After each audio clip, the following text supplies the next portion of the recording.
সংক্ষেপে বলতে চাই, ছাত্র জনতার যে অভূতপূর্ব গণবিপ্লবের মধ্য দিয়ে, গণ অভ্যুত্থানের মধ্য দিয়ে আমরা নতুন বাংলাদেশ গড়ার শপথ নিয়েছি। আমাদের পিছনে ফিরে যাবার আর কোনো পথ নাই। আমরা জানি যে অভূতপূর্ব অভ্যুত্থানের মধ্য দিয়ে আমরা দাঁড়িয়েছি, আমাদের শত্রু দেশ প্রতি মুহূর্তে আমাদেরকে নিঃশেষ করে দেওয়ার চেষ্টা করছে। এই ঝুঁকি, জীবন নাশের ঝুঁকি নিয়েই আমরা আমাদের বাবা মায়ের কাছে শেষ বিদায় নিয়ে আমরা রাজপথে নেমেছিলাম। আমাদের সৌভাগ্য, একই সাথে দুর্ভাগ্য, আমাদের শত শত ভাইয়েরা রাজপথে শহীদ হয়ে গেছে। আমরা শহীদের মর্যাদা পাই নাই, কিন্তু ইনকিলাবের কসম, শহীদদের প্রতি বিন্দু রক্তের মর্যাদা বাংলাদেশের প্রতিটা ঘরে না তোলা পর্যন্ত আমরা রাজপথ ছাড়ব না।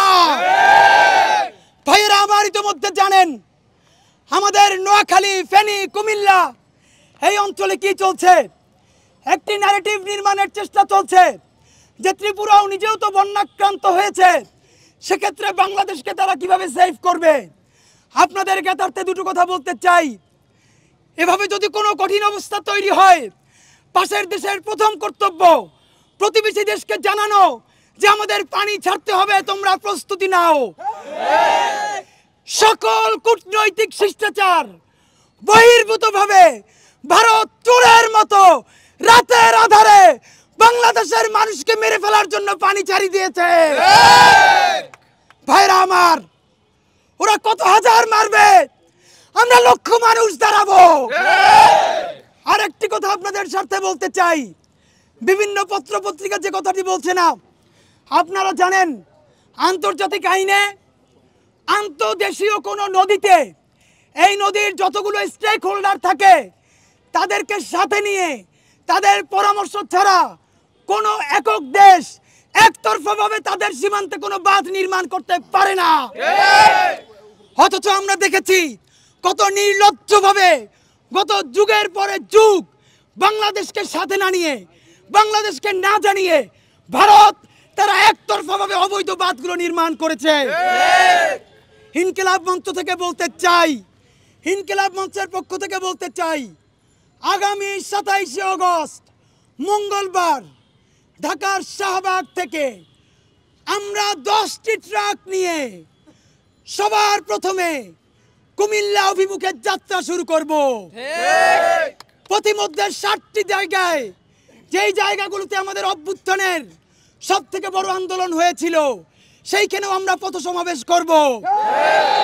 সবাইকে বলতে চাই ভাইয়েরা, মঙ্গলবারের যেই ছাত্র জনতার লং মার্চ অনুষ্ঠিত হবে, আপনারা প্রত্যেকে নিজের বাবা মা, ভাই বোন, বন্ধু বান্ধব সকলকে নিয়ে হাজির থাকবেন। আমরা বলতে চাই, ইনকিলাব মঞ্চ 10টি ট্রাক হায়ার করেছে। সারা বাংলাদেশের মানুষ হাজার হাজার গাড়ি নিয়ে সাথে যুক্ত হবে। সুতরাং এর মধ্যে যদি ভারতের বোধোদয় তৈরি না হয়, আমরা বলতে চাই ভারতের জনগণ আমাদের শত্রু নয়, ভারতের জনগণ আমাদের বন্ধু।